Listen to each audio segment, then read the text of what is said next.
Jeg hedder Jakob Falkenby og er chef for Fredericia Idrætscenter og Masbyparken. Fredericia Idrætscenter er en del af Masbyparken, som jo så er 4 store lokationer, hvoraf Fredericia Idrætscenter er den største. Og vi har estimeret ca. 750.000 til 1 million besøgende. Og det er jo en af grundene til, at vi har valgt den her løsning, fordi vi vil meget gerne langt tættere på det her tal, hvor det tidligere har været noget estimeret, vi har beregnet ud. Nu her der får vi det jo fuldstændig i live, men også får statistik på nøjagtigt, hvor mange antal besøgende vi har og går igennem vores døre her.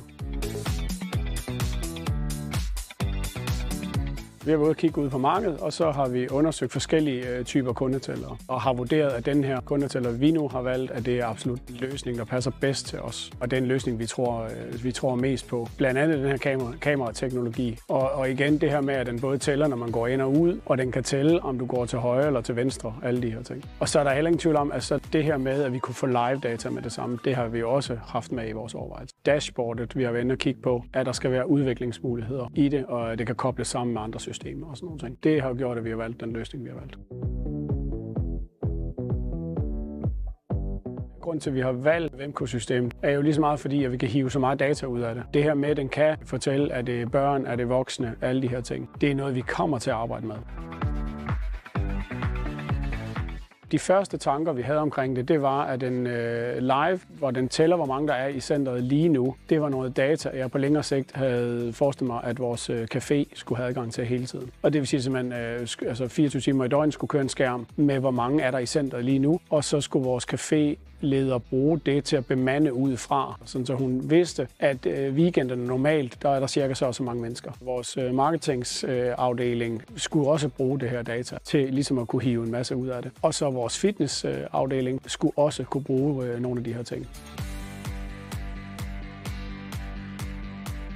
Jamen altså, for det første, så kan man sige fuldstændig lavpraktisk. I dag har vi ikke noget tal andet end et estimeret tal. Vi får jo faktuelle tal nu, hvor vi kan gå tilbage til vores politiske niveau og så fortælle, at vi har så og så mange besøgende. Vi har nogle skærmløsninger hængende, hvor vi nu ikke ved, hvor mange ser de skærmløsninger. Det kan vi også faktuelt se nu, hvor mange kommer der i centret, hvor mange ser vores store salgsskærm lige når man kommer ind. Så først og fremmest et tal for at simpelthen vide, hvor mange kommer præcis i centret. Det er jo en forbedring helt vildt i forhold til det, vi kender i dag. Og så skal vi jo så kigge efterfølgende på, jamen kunne vi sammenligne nogle events, vi holder i centret, hvor der ikke bliver taget entré for eksempel. Jamen hvor mange mennesker får vi så ind i centret den weekend kontra den næste weekend.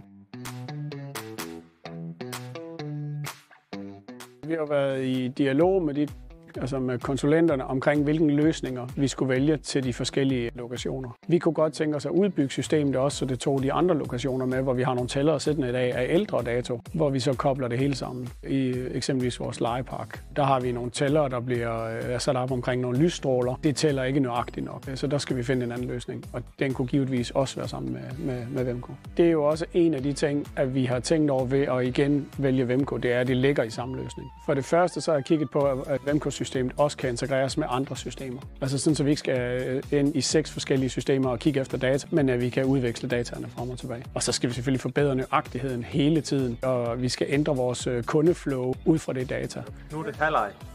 Så skal du lige, ja. Yeah! Ja.